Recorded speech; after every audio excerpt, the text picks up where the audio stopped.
À travers un communiqué publié ce vendredi 25 juin 2025, le ministère de la Santé publique et de la Prévention informe la population qu'une épidémie de choléra a été notifiée dans le camp des réfugiés de Dogui, situé dans le district sanitaire de Chokoyan, département de Kwara, province du Ouaddaï. À ce jour, 42 cas suspects ont été enregistrés, dont 4 décès. Des prélèvements ont été réalisés, envoyés à N'Djamena pour analyse puis confirmés au Vibrio cholérea, germe responsable du choléra sur 2 échantillons. Face à cette situation, la population est fortement invitée à observer les mesures de prévention suivantes. Éviter de toucher les corps suspects sans protection appropriée et se faire aider par le personnel de santé. Limiter les rassemblements sociaux, mariages, funérailles, autres événements de masse. Respecter rigoureusement les règles d'hygiène, lavage régulier des mains, consommation d'eau potable, lavage des légumes et des fruits avant leur consommation. Signaler immédiatement tout cas suspect à la formation sanitaire la plus proche. Le ministère appelle à la vigilance de tous pour protéger la santé collective.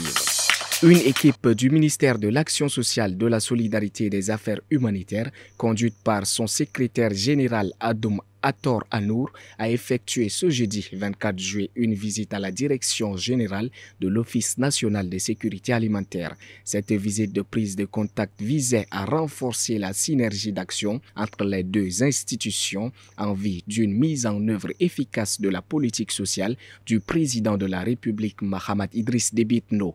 Des orientations claires ont été données pour soutenir les efforts de l'ONASA dans le cadre de la sécurité alimentaire, pilier essentiel de la solidarité nationale. Le secrétaire général adjoint du ministère de la Santé publique et de la Prévention, Dr Mahamat Hamid Ahmad, a lancé ce jeudi 24 juillet 2025 à N'Djamena un atelier de validation du document de mentorat clinique de sages-femmes et maïéticiens. Financé par l'Agence française de développement, cet atelier vise à finaliser et valider les premiers documents de guide de mentorat clinique pour les sages-femmes et maïéticiens. Carnet du participant, du guide de formateur et parcourir l'ensemble des documents pour apporter aux besoins des amendements pour enrichir les manuels. Et pour finir, en République démocratique du Congo, un procès très attendu s'ouvre ce vendredi 25 juillet.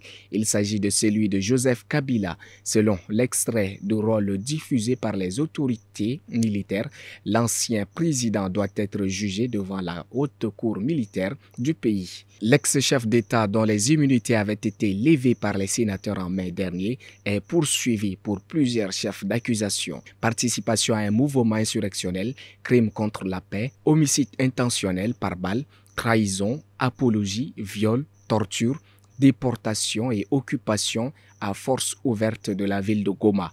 Des accusations qui avaient déjà en partie été dévoilées lors de la procédure de levée des immunités devant le Sénat.